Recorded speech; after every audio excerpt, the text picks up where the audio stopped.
I'm John Robison. I'm here with Rick Lees and Ray Millette, and we are looking at some problems in trim on these 1960s Italian cars.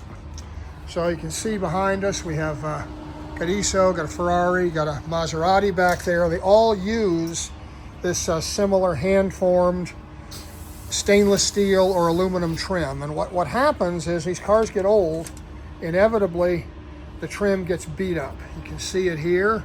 Now this is a piece of trim at the base of the door opening. You can see how it gets deformed where the screws go in. As I run the light down it, you can see where there's dimples from people's feet kicking it over the years.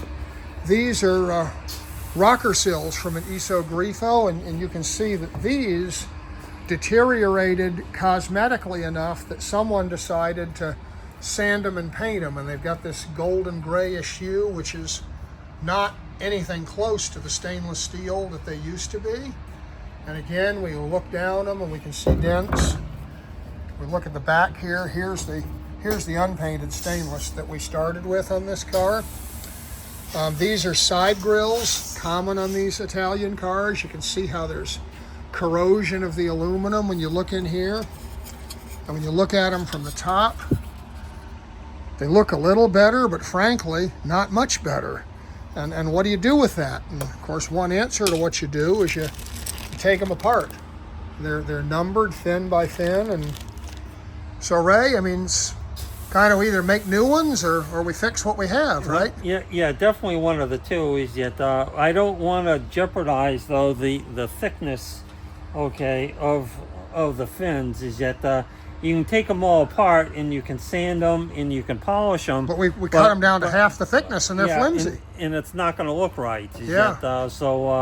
What we'll do is we'll take one off and we will sand it and polish it, and then see what we have for thickness, and then we'll kind of make a decision, based on what the outcome of the sanding and polishing is. What one, and Rick, you pointed out here we have a similar decision on the tread plates in the doors. In this case, we were about to polish this one. So this is an original one off the ISO Lele, right? Yep.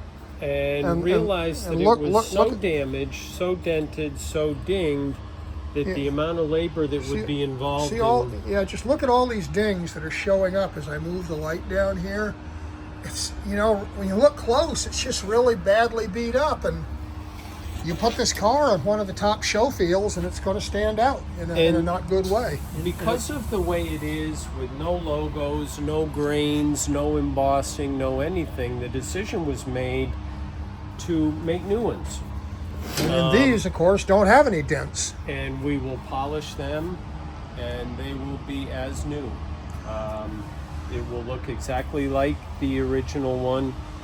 It will have a high polish, and it will last for a long, long time. And another thing that we didn't have to do on this here, because all these plates here are just smooth pieces of metal, but on many cars, you'll have engraving. You'll have like lines here that are engraved, or it might have said ISO or Pininfarina, something like that. And we talked in another video about how CNC technology is revolutionizing things for us, and there's so many parts on these cars that we can now make that were just unobtainable. And here, before we were to bend this piece of steel, we could actually put this in a CNC machine, and we could make a cut into the surface of this 3, 4, 5 thousandths of an inch deep, and we could actually engrave a signature of a maker. We could engrave a logo. We could put lines in here. So anything that could have been stamped into these things by a factory process in the 1960s, we can replicate it right here in the shop. And again, we're doing this with our tools and our abilities. We're not going to some other country. We're not depending on anyone else. And frankly, wouldn't you say this is stuff to be proud of? We're doing this. This is really interesting. Yes, right. point in seems time like where we're- we can do this. You know, we're kind of like getting down into the weeds, right, of what we're Yeah. going to do to improve rocker sills. Yep. But when you go to these big shows, it's all about the weeds, right? Everything is. has a nice paint job and Yeah. everything looks good. It and it's is. details like this that look best. Make it stand out. So that's what it is.